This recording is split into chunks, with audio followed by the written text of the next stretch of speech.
syakirin hamdan naimin. Assalatu wassalamu ala asrofil anbiya'i wal mursalin sayyidina wa maulana Muhammadin wa ala alihi wa sahbihi ajma'in.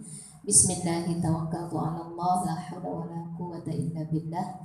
Allahumma rabbi shrah li sadri wa yassir li amri wahlul 'uqdatam min lisani yafqahu qawli waj'al li waziran min ahli, la haula wa la quwwata illa billahil azim.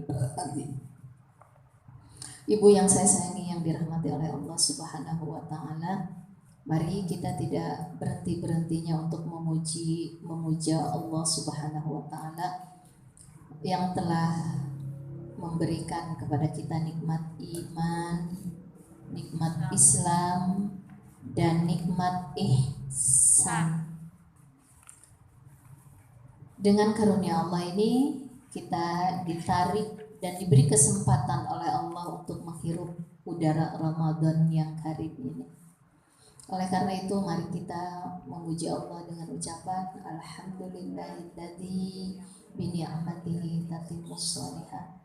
Salawat serta salam semoga tercurahkan kepada junjungan kita, kekasih kita, teladan kita, Habibana wa Nabiyana Muhammad sallallahu alaihi wasallam. Bismillahirrahmanirrahim. Hari ini kita akan memasuki Quran surat An-Nasr. An-Nasr ya Bu ya. Nun shad ra. Pakai alif lam. An-Nasr. Bukan Al-Asr ya Bu ya. Sering sekali kalau saya bilang surat apa Bu? Ayo, saya yang baca kan? Surat An-Nasr. Bismillahirrahmanirrahim. Wal asri innal insana lafi khusr. Bu, An-Nasr Bu. An-Nasr yang bacanya wal asri. An-Nasr itu idza jaa nasrullahi wal fath. Dari kata nasara, nun shad ra. Pertolongan. Jadi An-Nasr adalah pertolongan Allah. Pertolongan dari apa? Nah, ini ada sejarahnya ya. Sejarahnya ya Fathu Makkah. Nah, Fathu Makkah, kenapa ada Fathu Makkah ya?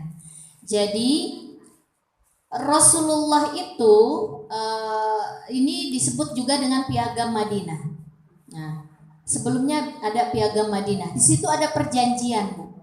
Jadi umat Islam membantu siapa saja kafilah-kafilah atau kabilah ya, kabilah atau golongan. Zaman dulu itu ada golongan ya berarti. Suku, suku iya, golongan suku, kabilah gitu. Ada suku-suku tuh banyak Bu. Salah satunya ada suku Khuza'ah. Khuza'ah ini suku yang diintimidasi oleh suku yang lain. Maka dia meminta pertolongan kepada kaum muslimin. Di dalam perjanjian itu Rasulullah, siapapun yang meminta perlindungan kami, maka akan kami lindungi. Tidak mesti dia harus muslim. Siapapun itu. Seperti ini ada suku Bu tertindas, kemudian minta bantuan kita. Nah, selama dia meminta bantuan kita, maka kita akan jaga suku itu dari perampokan, dari intimidasi, dari penindasan, dari perbudakan dan sebagainya gitu, dari suku yang lain. Nah, tapi orang kafir Quraisy, mengintimidasi kaum Khuza'ah ini, apalagi dia meminta bantuannya kepada orang Muslim, kan makin dengki gitu ya, makin benci gitu kan sama suku Khuza'ah ini.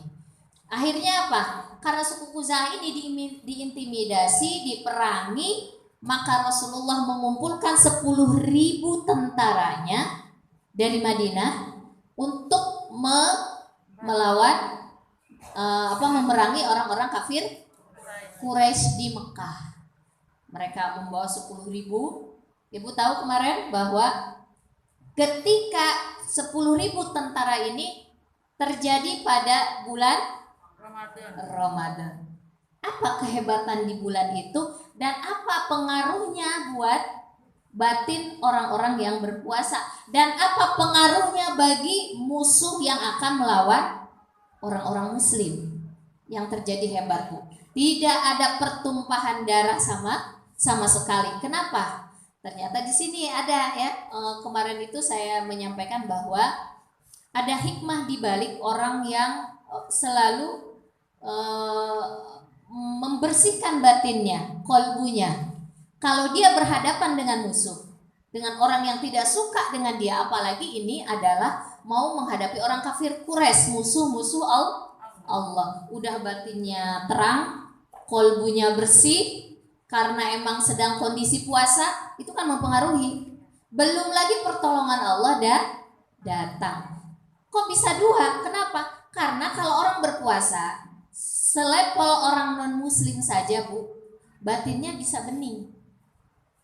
Dia bisa membuat lawan musuhnya takut.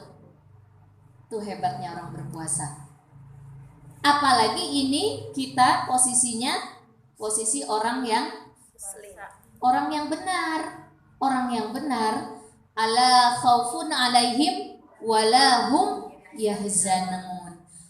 Inna auliya Allah, sesungguhnya wali-wali Allah. Wali Allah berarti posisinya dalam kondisi sedang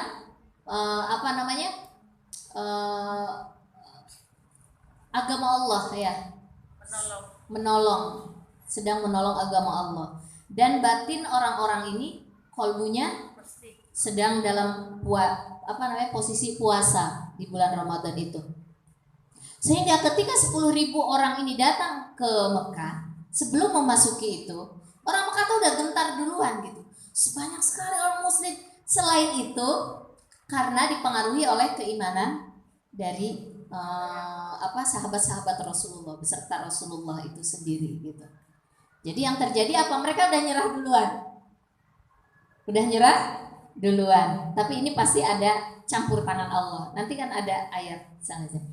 Iza itu asbabun nuzulnya ya Bu ya, asbabun nuzulnya.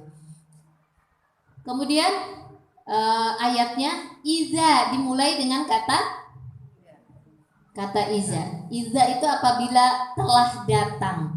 Di dalam bahasa Arab, Bu, iza itu menunjukkan sesuatu yang pasti terjadi.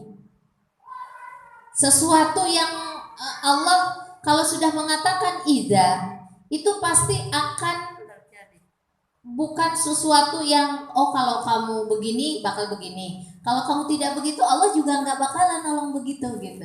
Enggak. Jadi kalau kita melakukan ini, kata Allah, pasti aku akan tolong kamu. Suatu kepastian, bukan suatu keraguan, gitu intinya Bu ya. Apabila telah datang, telah datang, yang datang apa? Nasrullah, pertolongan Allah. Jadi Allah pasti akan menolong kamu, maksudnya begitu. Pasti, bukan hanya iming-iming atau ilusi atau fatamorgana. Iza di sini itu gitu maksudnya Bu. Apabila telah datang nasrullah, pertolongan Allah, wal fath, dan kemenangan. Nah, kok ada dua ya, pertolongan dan kemenangan? Karena kalau tidak ditolong oleh Allah gak bakalan menang kaum muslimin ini Bu. Itu intinya. Yang mengatakan iza, yang menjanjikan Allah, yang mengusahakan manusia, yang memberikan kemenangan Allah. Begitu Bu. Jadi kalau emang Allah sudah menjanjikan sesuatu kepada kita, Allah tidak akan pernah berbohong. Ya. Kita lanjut ya. Wa ra'aitan nasa, fathu di sini fathu Mekah ya Bu ya. Saya tadi belum jelasin. Jadi Mekah itu tadinya tertutup. Sampai-sampai orang muslim itu kalau masuk ke Mekah, kalau apa perjanjian Hudaybiyah, ada yang tahu? Kalau orang Fatu Mekah keluar harus balik lagi. Kalau orang dari Madinah ke Mekah,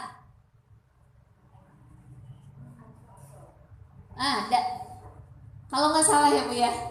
Ada yang tahu sejarah? Belum ya, belum ke sana Bu. Tadi tolong diluruskan nanti ya.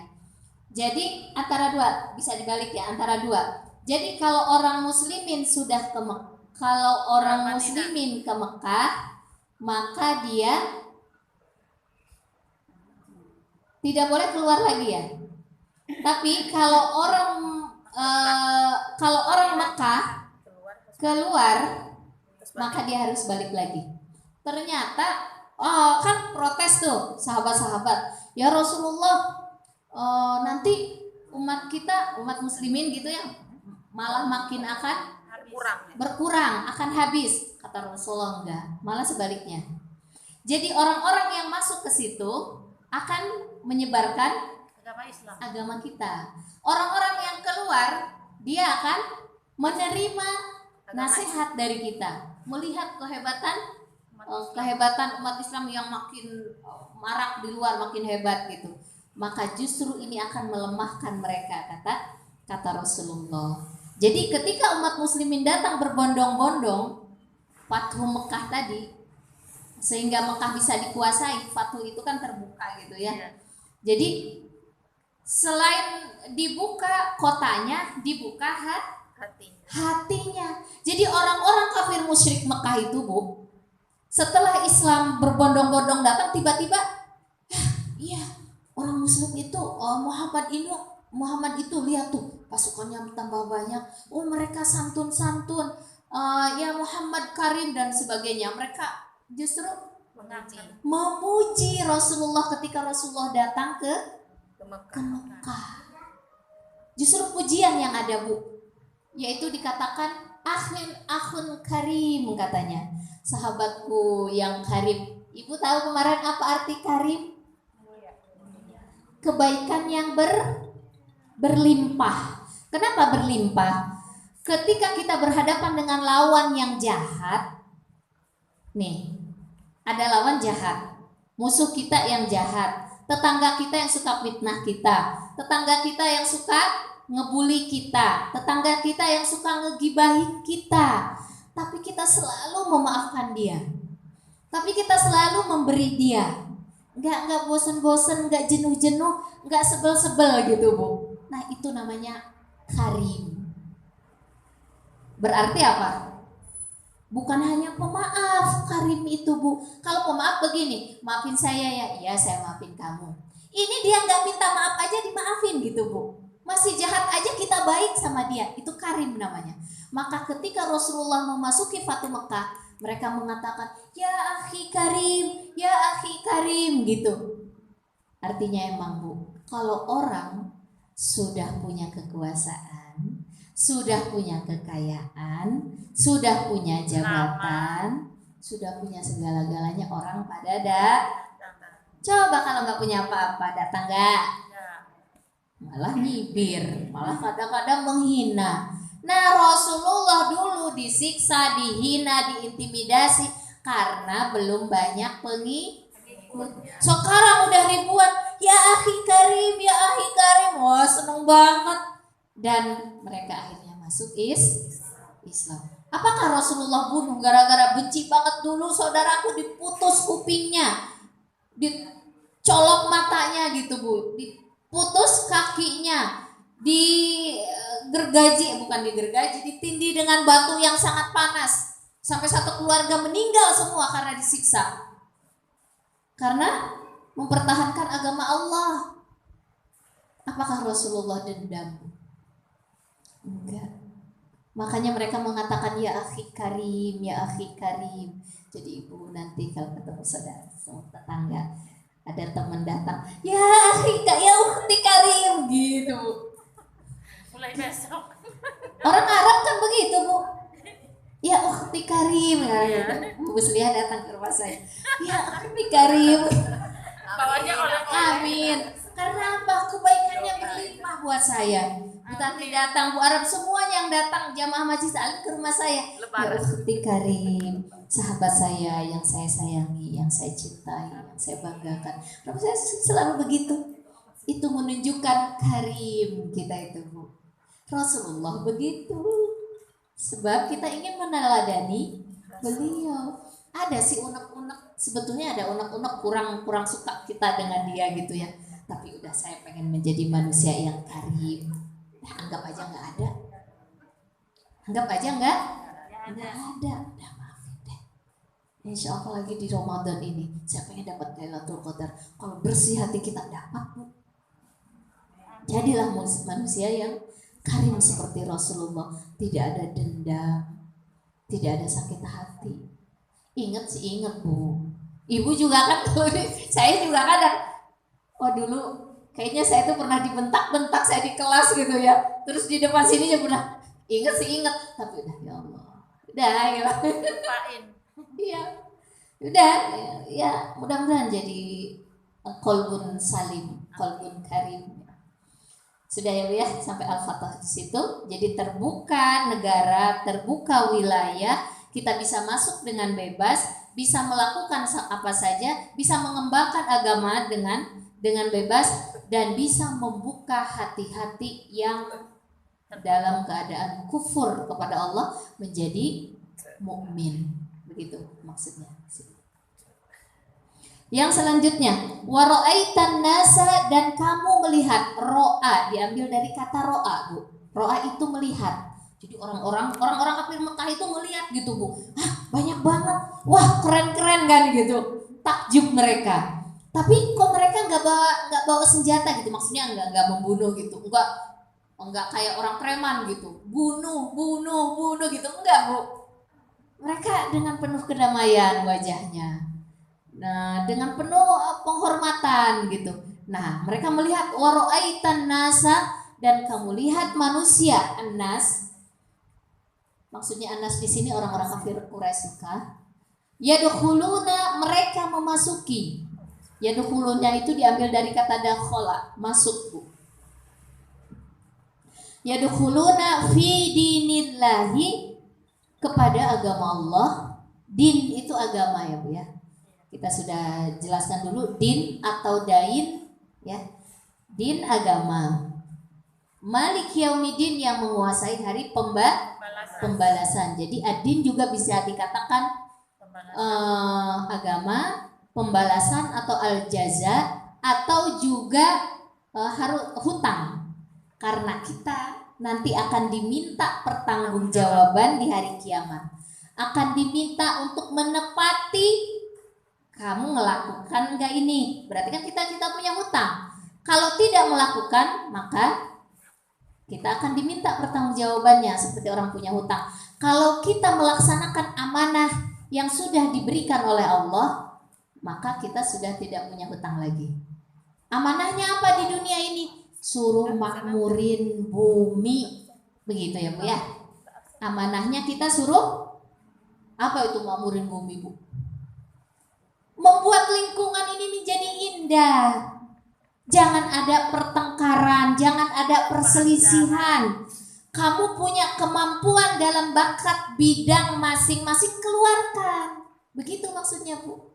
Kalau kita nggak mengeluarkan bakat kita yang sudah Allah berikan kepada kita, diminta kita pertanggungjawabannya nanti di hari kiamat. Aku nyiptain kamu, aku punya maksud dan tujuan. Udah dikerjain belum? Ya Allah, saya sudah di rumah ngurus anak. Ngurus anak doang, kata Allah. Masa aku bikin kamu cuma ngurus anak doang? Kamu tuh harus punya andil di muka bumi, kata Allah. Saya nggak tahu ya Allah, andil saya apa. Loh, kamu kan aku kasih akal, kasih otak, dikasih kebeningan kolbu. Dengan beningnya kolbu kita bisa membaca siapa diri kita. Kamu sih gak pandai mengasah, digituin nanti sama Allah. Kamu gak asah bening kolbu kamu, katanya. Santai-santai, kalau kemana-mana seneng. Mengasah kolbu harus punya ilmunya. Kamu gak belajar mengasah kolbu. Emang ada ya Allah? Nanya di situ. Malu kita di hadapan Allah. Itu ada pengajian di mana-mana. Buku ada, dengerin kiai, dengerin ulama, itu kita bisa punya ilmunya untuk mengasah kolbu, bening hati kita. Jadi kita bisa membaca siapa diri kita. Harus pandai membaca diri, Bu. Bagaimana kita mengenal Allah kalau kita nggak membaca diri? Beningnya kolbu itu kotornya kolbu karena apa, Bu? Dosa harus dibersihkan. Nah, itu masalahnya, kita nggak pandai membersihkan kotoran-kotoran yang ada di hati kita. Kata Imam Al-Ghazali, hati kita itu seperti kaca, maka harus sering dibersihkan. Pertama yaitu dengan istighfar. Nah, istighfar, taubat kepada dan beramal soleh. Kalau hanya bertaubat saja, nggak beramal soleh, nggak bisa juga, Bu. Banyak istighfar, banyak baca Quran, banyak tahajud, tapi dia nggak mau memberikan yang bermanfaat untuk orang lain, nggak bisa. Suruh sedekah, medit, bakhil. Suruh bantuin tetangga, saudara dengan tenaga, dengan pikiran. Apaan sih, Bu? Masa saya, kamu? Nggak bisa begitu, Bu. Harus ada amal solehnya, harus ada bukti, buah. Iya. Salah paling jelas lagi. Nggak apa-apa. Bukti nyata maksudnya. Iya, bukti nyata. Ya betul, nggak salah Bu Zainab itu, Ibu. Seneng ya kalau teman salah ya. Nah, berarti kolbunya belum bersih. Kalau ada teman salah kayak kalau saya gitu kan, gimana Bu ya? Zainab sementara ini belum lurus.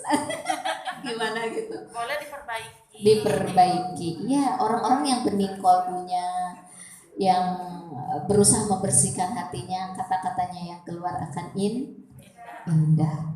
Ya. Yadkhuluna fi dinillahi afwaja. Afwaja apa, Bu? Berbondong-bondong. Masuk berjamaah. Masuknya berjamaah, bukan satu-satu gitu. Setelah Rasulullah masuk, ya Rasulullah saya mau masuk Islam, satu. Enggak, ini rombongan dari Darunisa datang, bukan satu-satu ngajinya, rombongan, ada 5 orang, 10 orang ngaji. Ini contoh ya, Bu ya. Saya mau ngaji di sini. Terus rombongan dari UIN, ada 5 sampai 10 orang, kan rombongan, Bu, kalau lebih dari 3 ya. Ada 4 orang, enggak satu. Tapi kalau diakumulasi satu-satu juga, kalau sering jadi banyak. Ini tapi di sini maksudnya adalah berbondong-bondong, mungkin bisa 10 orang, 20 orang, 30 orang, mungkin sekaligus satu kampung. Satu kampung ini ya Rasulullah saya bersahadat, saya masuk Islam, berbondong-bondong itu maksudnya gitu. Ini juga menandakan bahwa kalau ingin datang pertolongan Allah, kita harus berjamaah, tidak boleh sendiri-sendiri.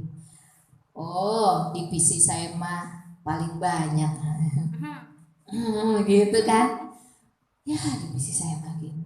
Udah gitu, yang satu merasa lebih pintar, yang satu merasa itu nggak bisa.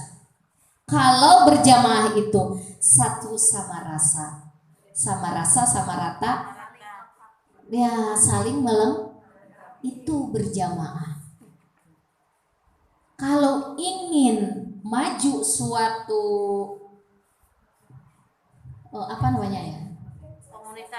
komunitas atau di rumah juga, itu harus kompak. Suami sama istri harus kompak. Kalau ingin mendidik anak sukses harus kompak. Jangan kata istrinya nggak boleh, kata suaminya boleh. Kata suami masing-masing punya pendapat sendiri. Nggak bisa. Kata Allah, kalau ingin datang pertolongan Allah, kalian harus bekerjasama. Saya sudah bening hati, saya sudah bersih hati, saya sudah mengarahkan yang terbaik, tapi pasangan saya kagak. Itu gimana, Bu Pila? Belum sempurna pertolongan Allahnya. Kenapa? Karena satu pasangan belum beda visi misi. Kitanya sudah baik. Ya Allah, saya itu kan sering puasa, sering sholat, sering tahajud. Tapi kenapa ya anak saya tapi kenapa ya begini? Tapi kenapa belum datang pertolongan Allah? Mungkin salah satu puzzle-nya belum dipasang. Berjamaah itu ibarat memasang puzzle rumah. Puzzle itu kan terdiri dari banyak potongan-potongan. Potongan-potongan itu berbeda bentuk, ya Bu ya. Tapi kalau disatukan akan menjadi Satu. bentuk yang indah. Dicabut salah satu, udah ompong, gak bisa, jelek kan? Iya. Nah itulah dalam berjamaah itu Bu. Kalau enggak kita ini kompak, mau di keluarga, mau di komunitas, mau di mana saja di pekerjaan kita enggak kompak, maka tidak akan mendatangkan pertolongan Allah. Yang merusak kekompakan adalah biasanya karena merasa satu lebih unggul dengan yang lainnya. Ego ya. Dan karena ada perdebatan. Yang satu merasa kalah, yang merasa kalah tidak semangat lagi. Kendor. Ya, saya udah males deh megang divisi ini. Kenapa? Kayaknya Bu Pila tuh ininya kesana mulu sih gitu. Gitu. Merajuk. Iya, merajuk. Jadi itu Bu, kenapa? Jangan ada perdebatan di dalamnya. Antara kita. Jangan ada dusta di antara kita. Jangan merasa lebih dari yang satu dengan yang lainnya. Jadi ibu-ibu punten kalau ada acara tidak diajak semuanya. Kan gak mungkin mintanya 10 diajak semua. Saya mohon sama Allah, semoga Allah membimbing kita semua ya, khususnya saya. Kita lanjut. Jadi intinya itu harus ada kekompakan, harus ada memegang tali agama Allah. Fasabbih, ketika kita sudah diberikan karunia yang banyak, sudah kompak, sudah maju, sudah hebat, kata Allah, fasabbih, maka bertasbihlah, bihamdih, dan memuji Allah, rabbika wastaghfir, dan memohon ampun. Apa ini hubungannya? Tadi kan udah menang, sekarang suruh bertasbih, suruh bertahmid, suruh Istighfar. Maka ketika kita habis sholat, Rasulullah mengajarkan, Rasulullah itu habis Assalamualaikum warahmatullah, kemudian Rasulullah suka menghadap wajahnya ke jamaah agak miring begini Bu.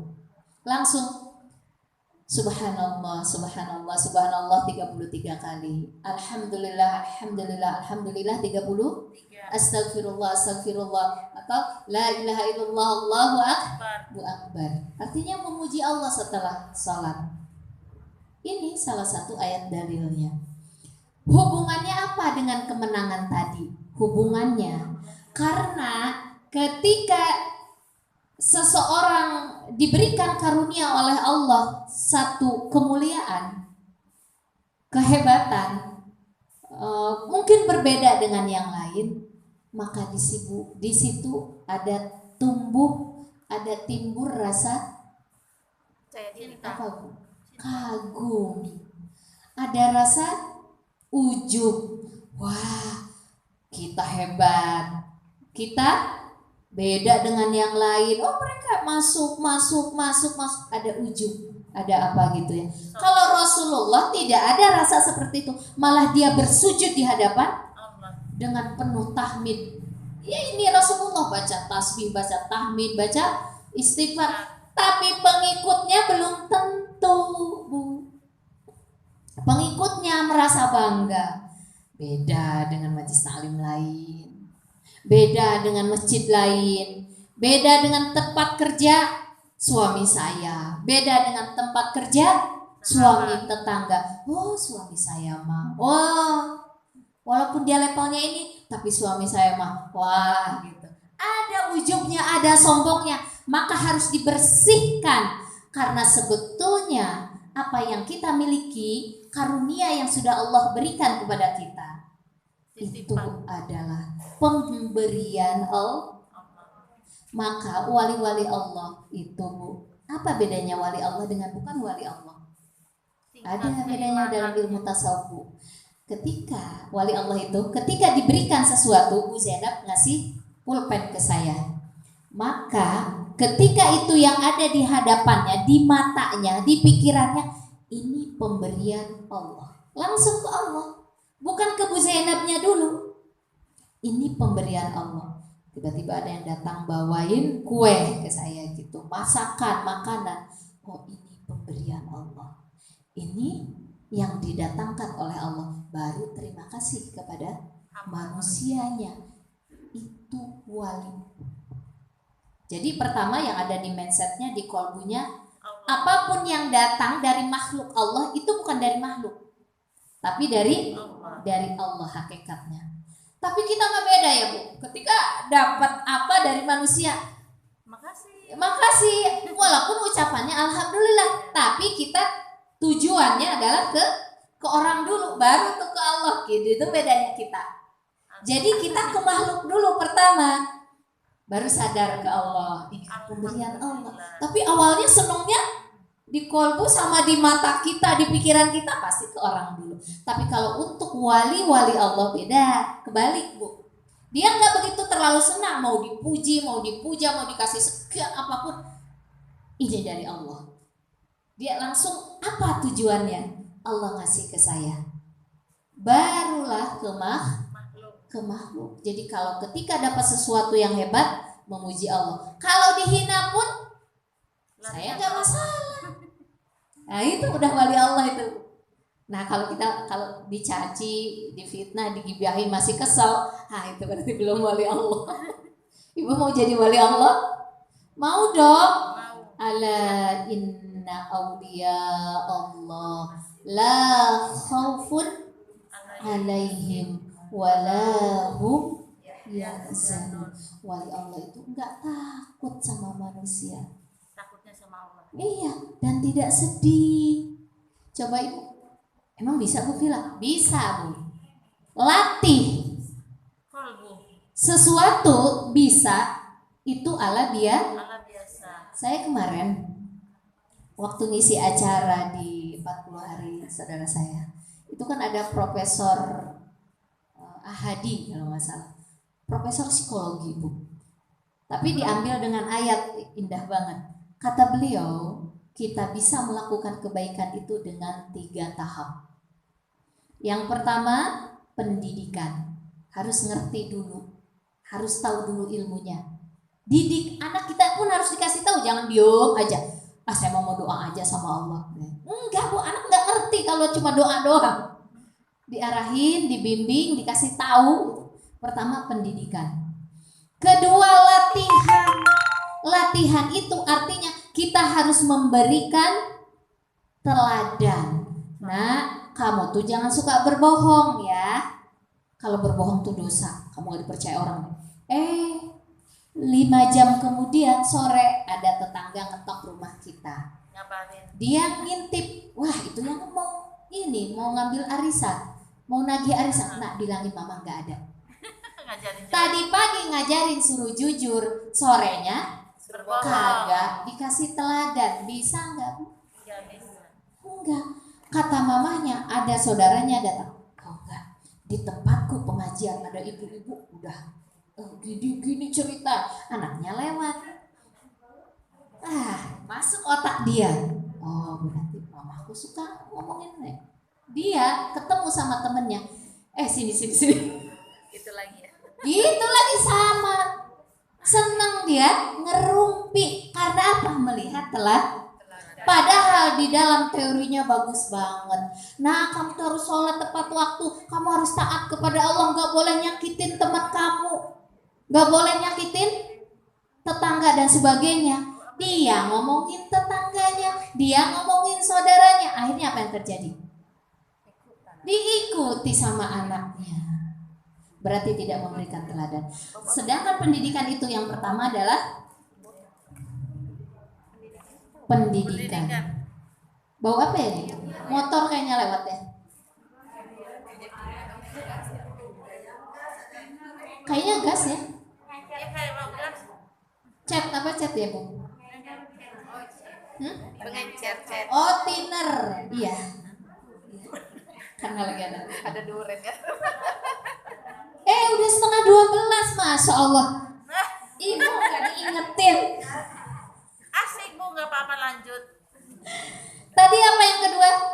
Teladan. Iya Teladan teladan. ketiga. Maksudnya juga telat ya Bu ya. Satu apa Bu? Ingat Bu? Ilmu. Pendidikan. Ini ilmu psikologis Bu. Ini anak-anak kuliah nih Bu. Kita nggak kuliah kayak anak kuliah gitu ya. Pendidikan, ajaran, teori. Kedua latihan itu artinya teladan. Contohkan yang baik. Jangan gosip, jangan ngegibah, jangan fitnah. Nanti anak kita juga enggak. Ngikut. Yang ketiga biasakan. Temen datang tadinya udah mau ngomong nih. Saya harus membiasakan diri.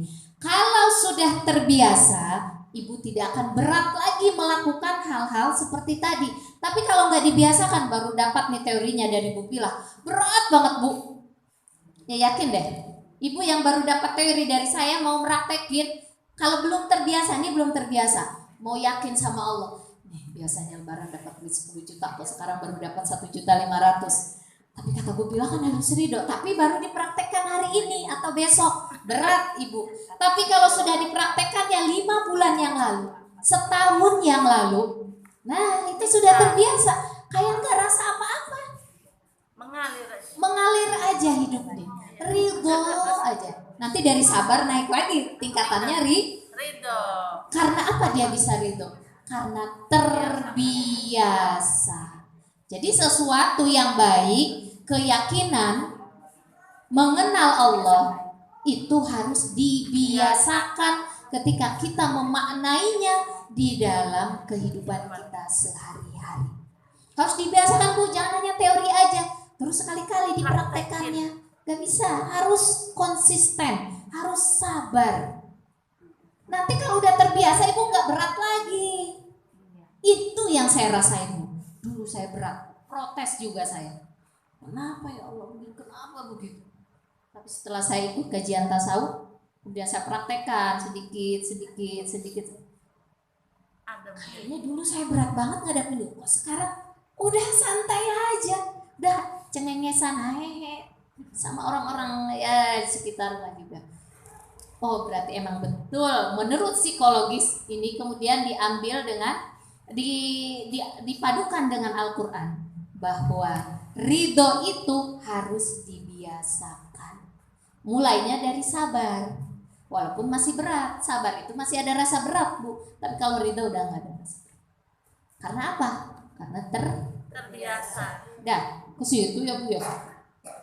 Fasabbih bihamdi rabbika wastaghfir. Bertasbih, bertahmid, istighfar. Innahu kana tawwaba. Sesungguhnya Allah itu Maha penerima taubat. Taubatan nasuha Bu. Bukan hari ini taubat, besok enggak taubat lagi. Enggak lama.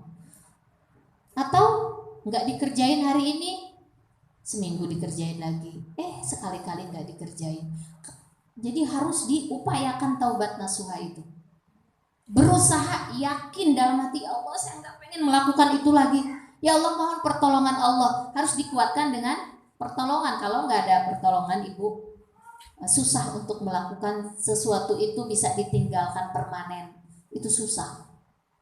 Tapi kalau kita ada keyakinan yang kuat, kemudian kita mohon kepada Allah, kan yang tahu keburukan diri kita sendiri, dosa diri kita sendiri. Jadi kuatkan keinginan untuk selalu bertaubat dan meminta pertolongan kepada Allah. Nah itu innahu kana tawwaba. Jadi mengindikasikan orang-orang yang kafir masuk Islam, Allah ampuni dosa-dosanya. Sebesar apa, seberat apa, seburuk apa, sebusuk apapun yang mereka lakukan.